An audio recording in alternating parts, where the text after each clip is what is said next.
Mon nom est Sébastien Clich, je présente l'exposition Microdrama. L'installation est construite à partir de l'opposition de deux espaces. Donc un espace qui est accessible, donc la galerie, puis un autre espace à l'intérieur de la galerie qui, lui, n'est pas visible pour le spectateur quand il entre. Puis cette opposition-là, dans le fond, organise beaucoup la dynamique de l'installation.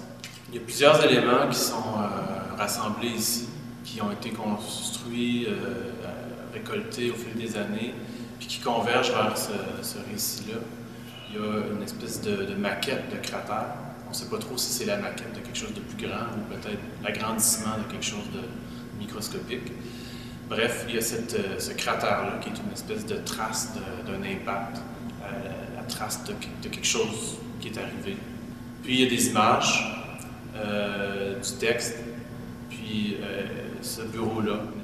C'est une petite pièce de 8 par 8 qui fait penser un petit peu de l'extérieur à un décor de cinéma. Donc on voit les panneaux, on voit la structure, on comprend que c'est des simèses temporaires. Puis quand on rentre à l'intérieur, là, on a un sentiment d'une pièce plus finie, un décor. Donc on est encore dans une mise en scène. Mais là, les éléments sont vraiment laissés comme si la personne qui travaille là serait partie pour le lunch, puis peut-être serait de retour dans 15 minutes, quelque chose comme ça. Donc il y a plein d'éléments qui sont vraiment laissés tels quels. Beaucoup des éléments qui sont dans la pièce servent au système, servent à nettoyer la machine, donc ont servi à l'entretien puis à la mise en place du système. Il y a ce qu'on peut retrouver, donc deux téléviseurs qui diffusent une des deux images de un lieu dévasté, un lieu en ruine. Puis ce lieu-là, à travers l'image vidéo, redevient à quelque part un lieu réel. Donc si on n'avait pas vu au préalable l'image qui est filmée, on pourrait croire que ce lieu-là existe vraiment en fait. Puis l'autre téléviseur diffuse un détail du fameux cratère. Mais cette fois-ci, on ne voit plus le tour, on ne voit plus les tréteaux, on voit juste un détail de ce qui pourrait être la Lune ou une surface plus grande. Dans la pièce, on retrouve aussi un magnétophone à ruban, vieille machine qu'on n'utilise plus aujourd'hui. Puis, au lieu de s'embobiner dans le fond dans les roulettes, le ruban magnétique en fait passe dans la machine, puis s'envole en direction du plafond.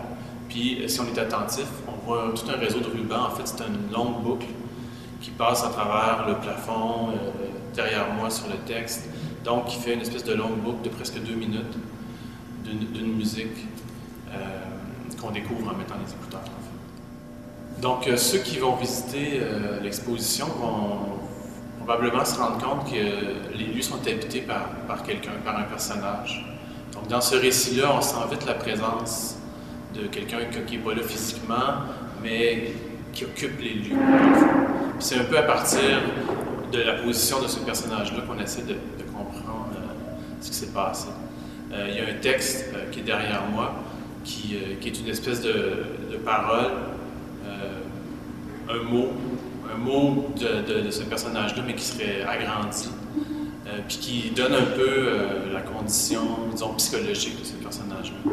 Puis tout le reste, dans le fond, c'est des éléments de casse-tête qui nous permettent de comprendre, ou en tout cas d'arriver à une certaine conclusion de ce qui se passe entre son espace privé, la petite pièce, et l'espace extérieur de l'installation.